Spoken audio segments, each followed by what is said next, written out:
Lalu kedua kalinya lagi Dek Yosua mau mengangkat lagi, namun saya bilang sama Dek Richard, jangan Dek, nanti kalau saya sudah kuat, saya naik sendiri ke atas. Syeda Ralun, Putri Chandrawati, istri mantan Kadif Propam Ferdi Sambo, dengan suara bergetar menceritakan dugaan detik-detik pemerkosaan oleh Yosua atau Brigadir J.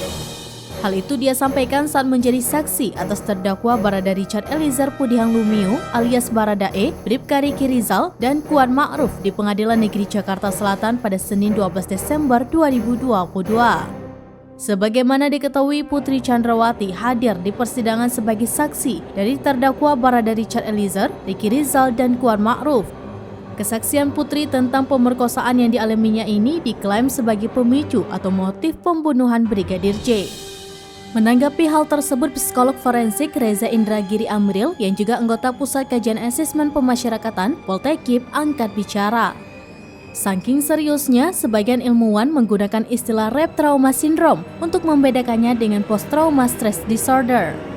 Sebutan spesifik itu dipakai sebagai penegasan bahwa trauma akibat perkosaan memang berbeda dan lebih parah ketimbang trauma akibat kejadian-kejadian lainnya.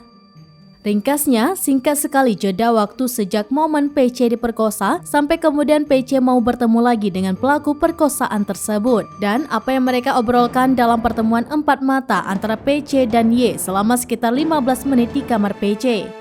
Kemungkinannya itu merupakan obrolan di mana satu pihak mengendalikan pihak lainnya. Dalam obrolan yang diwarnai relasi kuasa semacam itu, didektekanlah skenario untuk menutup-nutupi apa yang telah terjadi.